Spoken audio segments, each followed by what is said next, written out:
Well, at the beginning of this free agent offseason period, there weren't many people that envisioned a fit with Carlos Correa and the Minnesota Twins. However, that's exactly where he's landed, a 3-year contract. It's an interesting deal, one that includes a series of opt-outs after every season. We'll hear all about the nuances of the contract. We'll hear from Carlos Correa himself, the Twins president of baseball operations, Derek Falvey, also expected to be on hand, along with Carlos Correa's representative, Scott Boras, and we'll have live press conference coverage of that event coming up in mere moments. So we just got through kind of talking about Trevor Story's fit with the Red Sox. We expect big things from him there. Harold, just on the surface for this deal, I think a lot of people were caught off guard by it because there weren't a lot of off-season dots connecting Correa with the Twins. The fact that he's got an opt-out after every year of the deal, and a short deal at that, is for me the most interesting element of this. How about you? Yeah, that's an interesting part. I don't see any way he's opting out. I mean, that's $35 million a year. He's going to opt out at the end of those years to maybe look for a longer-term deal. I don't see that happening, but we'll see. This allows him to go out and play year by year. Instead of taking a 1-year deal and reestablishing his market, he took this contract. It was interesting because the other shortstops came off the board early, and they really took up the long-term deals. We saw Trevor Story today with a long-term deal. He's moving to second. You can look at what happened with Marcus Semien. He was a second baseman for 1 season, but a lot of people still looked at him as a shortstop. And then Seager was the other shortstop. So, and then you got next year Trey Turner's coming. So the market for the shortstop may not have been great timing for him. So you started seeing what's going to happen with Correa. Well, he did a nice job. He got a $35 million deal over 3 years with opt-outs every year. Essentially not just saying I'm taking a 1-year opt-out and renewing my market, but we'll see. If he plays poorly, he stays in. If he goes and really gangbuster like he possibly could, maybe he opts out. I don't see that, but that's the other part of it. And then I'll throw it back to you on this, Matt. But if you look at what Minnesota had been doing, they were almost just plugging shortstops in, trying to find somebody long-term. And so maybe this ends up being their guy for at least 3 years anyway. Yeah, look, we can say this about a lot of teams. They've done a lot of work to score runs, and the Twins are one of those teams, especially with the deal that they pulled off with the Yankees, bringing over the very versatile Gio Urshela, Gary Sanchez. We know all about the huge upside there. Certainly Correa is going to be a help defensively and in a run-scoring sense. The concern remains starting pitching. Yeah, Sonny Gray's a great ad. They bring in Dylan Bundy, who thinks maybe he found something at the end of the season with the Angels last year after a really rough overall body of work. They've got Kenta Maeda on the 60-day coming back from Tommy John surgery. The starting pitching part of the equation for the Twins is a great question mark. And when you compare that to the team that they're trying to catch, the Chicago White Sox, who have terrific starting pitching and, by the way, perhaps the best bullpen in baseball, it's still an uphill climb. This is a start, however, a big, splashy, mega deal that brings an all-star shortstop into the fold as Carlos Correa is in the room, and it looks like the appropriate folks are getting set.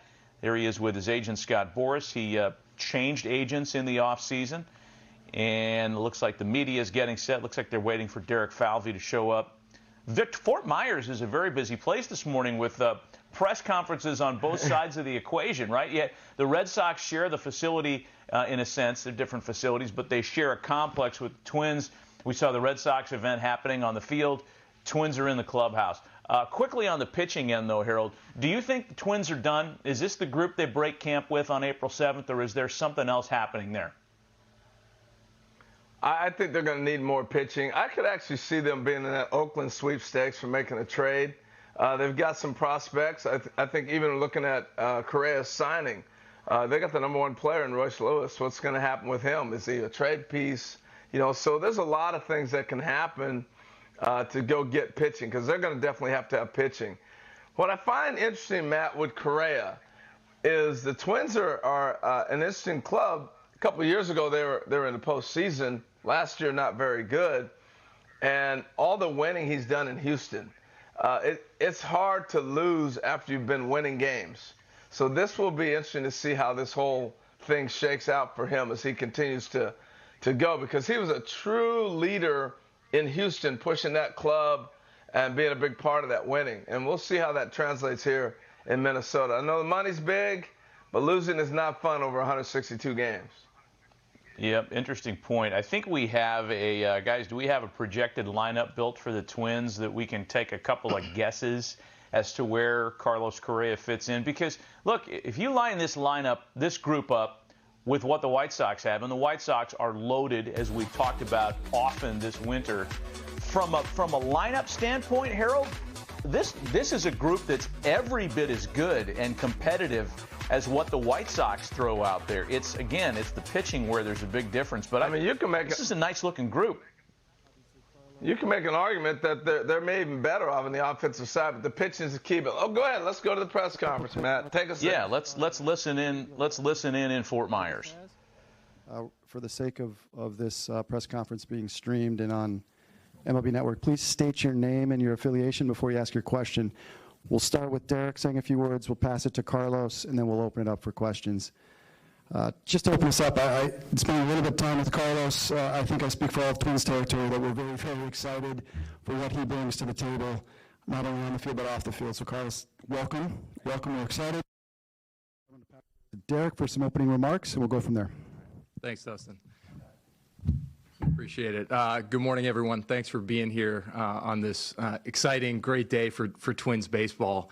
I want to say a few thank yous and turn it over to Carlos here in a minute to say a few things. But, first and foremost, I want to thank our ownership. Jim Pohlad and the Pohlad family.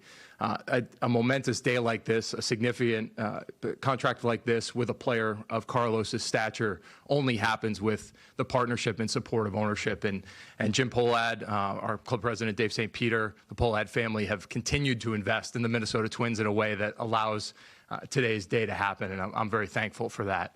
I also want to thank our whole baseball operations crew, from Thad to Rocco to all of our leaders within the space. The creative work that each of you have done to allow us to get to today, I think is a great testament to the work around our organization and what is in store for us this season and beyond. I want to thank Scott and the Boras Corporation and his whole crew of folks. A deal like this only happens if there's trust, respect, admiration, and finding the right combination of fit for the player and fit for the organization. And Scott was a tremendous partner in that for us, and for that I'm incredibly thankful. And then lastly, Carlos, last but not least, I want to thank Carlos and Daniela and new little boy Kylo for joining the Minnesota Twins family. Carlos had a lot of choices, as he should. He's one of the best players in our game, and it's special. And for him to choose Minnesota, to be a part of our organization, to join the Twins family is just really special. I've watched Carlos as a player. We all know the accolades from Rookie of the Year to Gold and Platinum Gloves, All-Star, and ultimately World Series champion. It's who he is. But I will tell you that from the day we got on the Zoom to chat with him to through our dinner last night, I've gotten to know the person. And this guy, through and through, is a leader, is someone that's going to continue to elevate everyone around him in our organization. That's why he's here beyond the play on the field, which is stellar. What he does for an organization, what his teammates in Houston have said about him, what coaches who've been around him have said about him. I'm just incredibly thrilled and thankful that you've chosen the Twins as the next place for the next chapter in your baseball career. So with that, I'm going to throw a jersey on here and officially welcome Carlos to the organization, and then he'll have a few words for you all.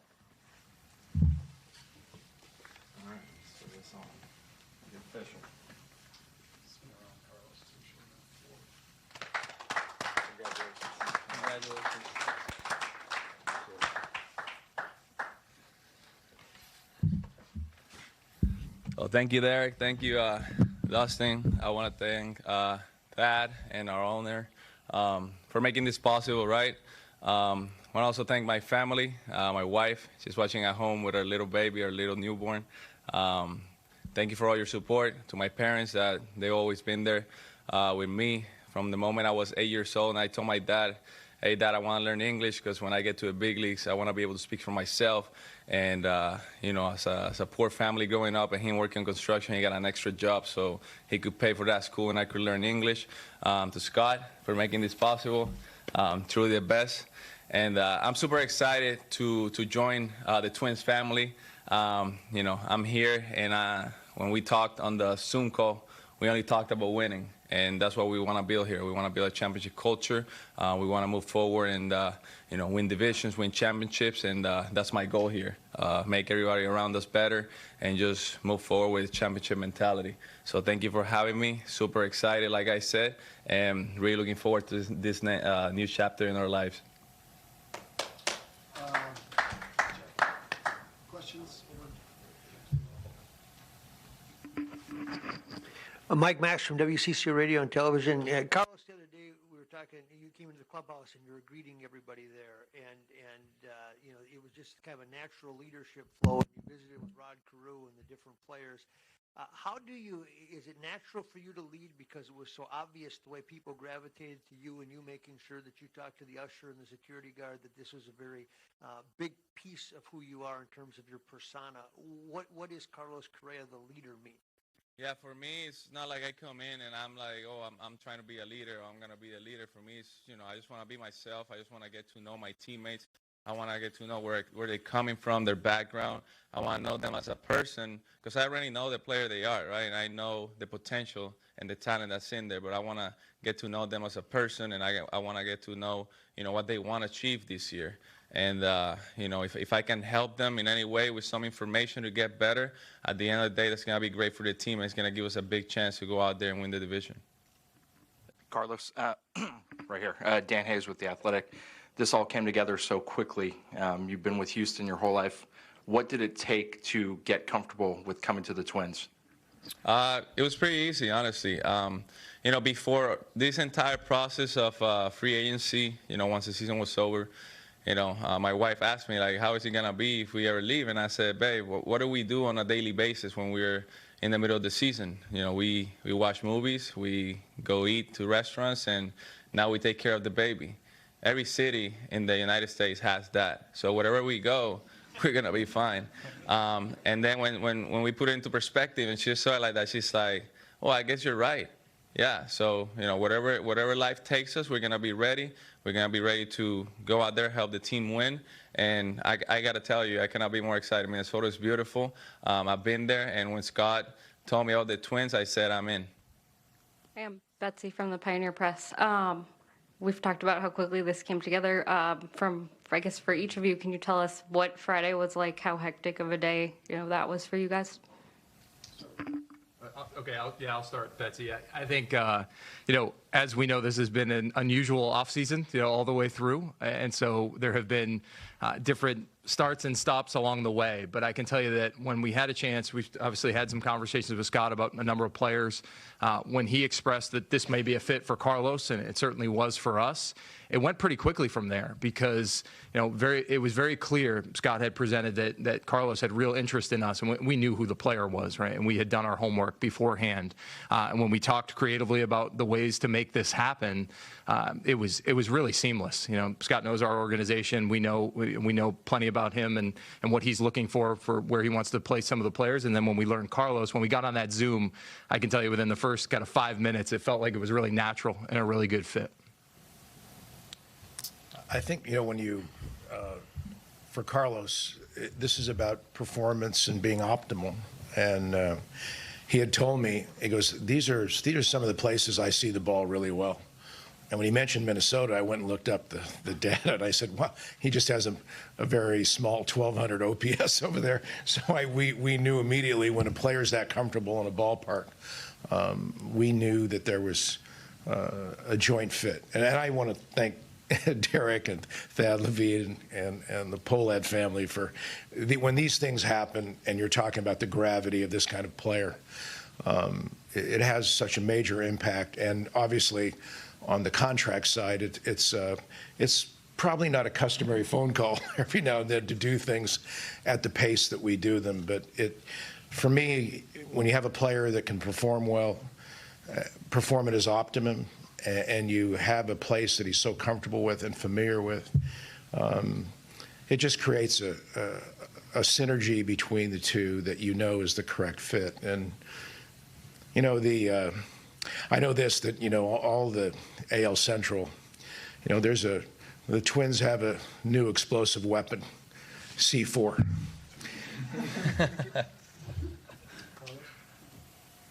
Yeah, for us it was a hectic night, to say the least. I remember Scott walking to the house around 6 p.m. and then by 10 p.m. we were in the Zoom call, and you know, before getting on the Zoom call, I walked into the room. My wife was breastfeeding the baby, trying to put him to sleep, and I said, "Babe, there might be a big chance that we're going to Minnesota." He's like, "Just like that? Like really? Like that quick?" And I'm like, "Yeah, we're going to get on a Zoom call right now." So she got in the Zoom call for a little bit. I talked to Rocco. I talked to, you know, Derek and Thad. And, you know, they made me feel like this was the place for me to be. They made me feel like this was going to be my next home. And, you know, when I got out the Zoom call, I told Scott, let's make it happen. And I told my wife, let's start packing. We're going to Minnesota, and we're going to go out there and have fun and help the organization win. So here we are. Super excited. Carlos and Scott, Do-Young Park with MLB.com. When and why did you become comfortable with and ultimately open to accepting a shorter-term deal to come here in Minnesota? Well, the contract format, I think, after the certainly a long lockout was that finding placeholders for a thought process where you're looking at a long relationship is very difficult for ownership and for teams, roster management, construction, all the things that the diligence that they apply to put their teams together for the long term. And it was very apparent that particularly with all the thought that went into the operation of the game at the ownership level to get the game moving again, that the focus was not there for that type of consideration. And so obviously we wanted to build a bridge, but our biggest and Carlos's biggest concern was I want to go somewhere where I play well, do well, and I want to have a chance to win. And certainly Minnesota created that scenario for him. What was the question again? Sorry. When and why did you become open to accepting a shorter-term offer? Yeah, you know, being with Scott and then having the discussions post-lockout, we saw that a short term was the best way to go about it. And, you know, when he came to me with the Twins offer, you know, it was something that I really wanted to do, a place I wanted to go, and it felt right. So we made the decision, and like I told Rocco and I told Derek, you know, we're not seeing this like a one-year thing. We're seeing this as I want to build a championship culture in this organization. I want to show you guys what I can do, what I can bring to the table so we can, you know, have a long-term relationship at some point. So I'm very excited to show them that, to show them what I can do, and for this team to start building, you know, that championship mentality and that championship level for years to come. Jake Steiner with the Associated Press. For Derek, Minnesota as a market has traditionally ranked with Cleveland and Pittsburgh and Tampa, some of these smaller markets. We don't see those teams landing players of Carlos's quality on the free agent market. One, I say to speak for those franchises, but what's been the difference in Minnesota that set you guys up to make a deal like this? Well, I think central is ownership. You know, I think at the end of the day, you know, when I had a call with, remember at the beginning of the offseason, you know, we had some conversations about the entire free agent landscape, and Carlos was right at top of that list. You know, we weren't sure where it would take us at that stage. Obviously, we then had the lockout and coming out of it. But when I called Jim Pohlad back, you know, as we were getting closer to this on Friday, immediate support. I mean, there's no other way to describe it. You know, he said, yeah, let's find a way to make this happen. And I think that is just a true testament to how much Jim cares about investing in this team, trying to compete. We've done that every year. We've had some good seasons along the way. We haven't achieved what Carlos is describing and achieving more. And that was the goal. And that was the goal from ownership all the way through. And that's the only way something like this happens. Hannah Kaiser from Yahoo Sports. This is a similar question for Derek, but I also want to open it up to Carlos. You guys are coming off a really difficult year, and I'm sort of curious what the conversations were like this offseason about recommitting to sort of winning again and trying again and not taking a step back. So that's for Derek, and then also for Carlos and Scott, sort of how the Twins went about convincing you that this is a place that you can win and even win a championship again. Well, I think as we started the offseason, again, getting back to conversations with ownership and talking about the landscape of where we were, we looked at this club. There's a lot of players in that clubhouse that won the division in 19 and 20, and a lot of young players that grew and developed that are now going to be Carlos's teammates that were a big part of that. We certainly did not have the success we were hoping to have last year, but you really have two choices there. You can go and look at it and try and dig deep and figure out where you can improve and what are opportunities for improvement, or you can take a different path. And we chose right from the get-go, how do we figure it out? Because we think we have a talented group of players in that room, great leadership, adding more leadership like Carlos to it, signing Byron to the long-term extension to start the offseason, and ultimately make some changes like adding Sonny Gray and others that have come along the way. We're just excited about the group that's in that room, and I think we can go compete. Yeah, the conversations we had for about 2.5 hours that we were on the Zoom call, it was all about winning. And when I get that from them, that makes me excited because I want to take up on the challenge. It was not long ago when I was playing for an organization that it was last in the big leagues the year before I got there, losing 100+ games. So I know what it takes to build a championship culture within the clubhouse. It starts within the clubhouse and all the way up to the front office. So I see that here with the talent that we have, and I see that we can get so much better in order for us to accomplish that goal to ultimately win a championship. Tyler Kepner with the New York Times. I have a question for Carlos and Scott. First for Carlos. The Twins have had some good teams during your big league career, haven't been able to get over the hump. What have you seen from across the way about this team that gives you encouragement that you can help them take that next step? Yeah, I see the talent in the clubhouse, and I get excited because when I talk to the guys, with the right information and the right work that we can put in as a team, I think we can get so much better than what the stats looked like last year.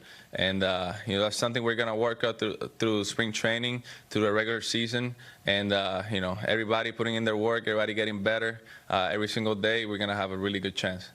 Also for Scott, you were out in Scottsdale the other day with a deal with Colorado, and here with the Twins. I think those are some teams maybe some people were surprised are stepping out like this.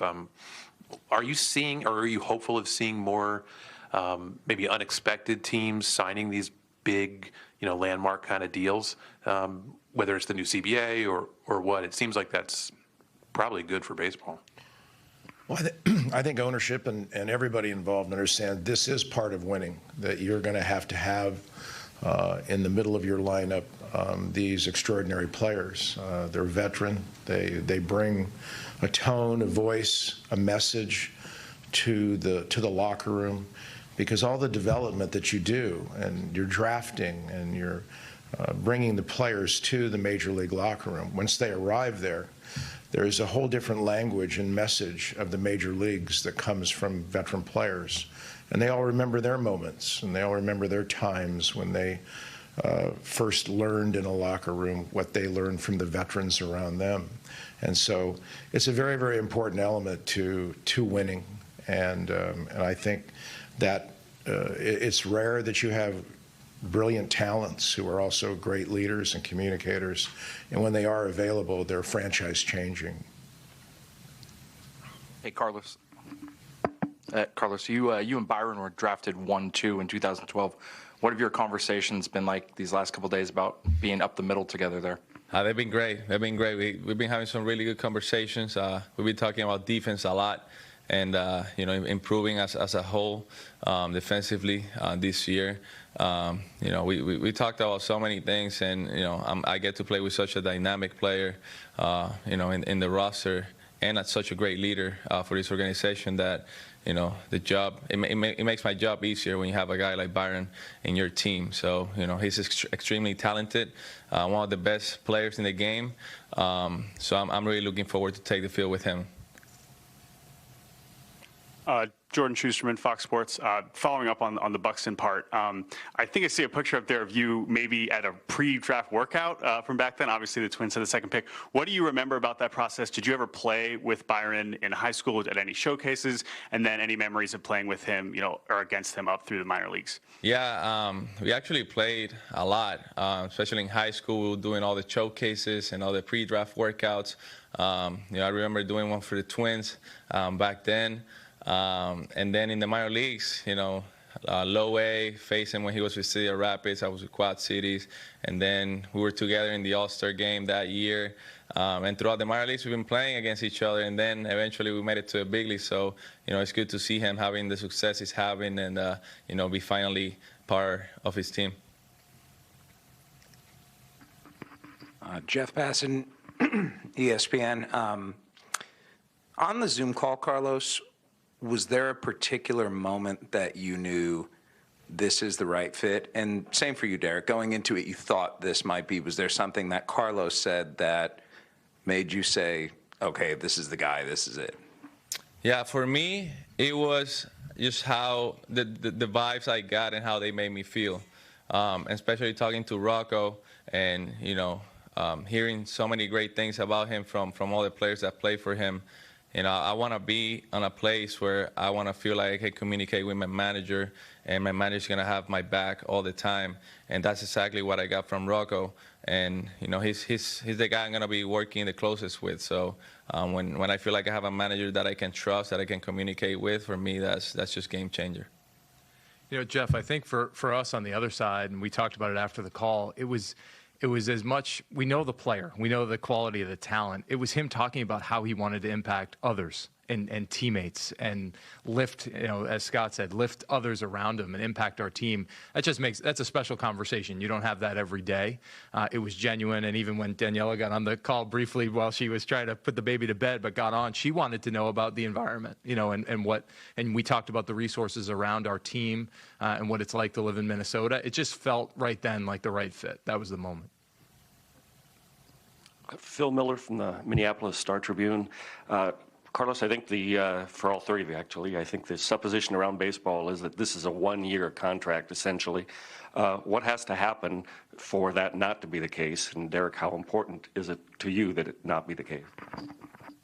Well, I'll start with it, and I would just say this, that we enter into this for all the reasons we just discussed about how much we love Carlos, is how do we make this look like a long-term partnership. But we recognize that takes work and time, and we're going to invest and get to know each other over that time. The contract structure is creative and unique, and we'll address that at the right time. But we're just excited about having him here now and building that relationship and seeing where it takes us. Yeah, for me, it's first things first. I'm focused on winning, and I'm focused on building the championship culture that I've been preaching ever since I got here. So for me, it's just go out there, help my teammates get better every single day, go out there and play hard, be there for my manager every single day, and eventually build that championship culture. Hi, Carlos. I'm Megan Ryan with the Minneapolis Star-Tribune as well.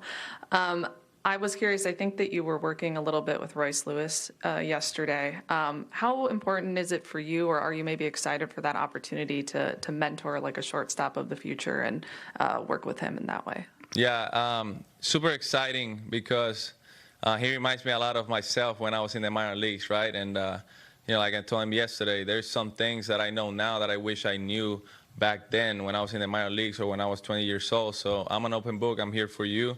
Whatever you need, just ask me. But he's a special talent. Obviously, he was a first pick overall, and the future is bright for him.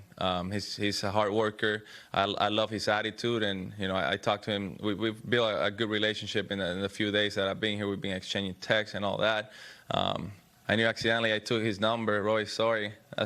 I got him a watch for it, but yeah, he's a special kid, and I love hanging with him, and I love talking baseball with him, and I can see that he's just baseball 24/7 like me, and when you're like that, success is gonna find you. So the future is bright for him. Carlos, obviously, Rocco's, you could be batting. Well, it is live coverage of Carlos Correa's press conference being welcomed to the Minnesota Twins with a lot of national media in attendance for that event. We have a very busy show that's just getting started. Yeah, Carlos Correa is a Twin. And by the way, normal size cup of coffee or an enormous jug filled of, Harold, that's a lot of energy drink, man. Careful. A lot of water, buddy. Drink, chug.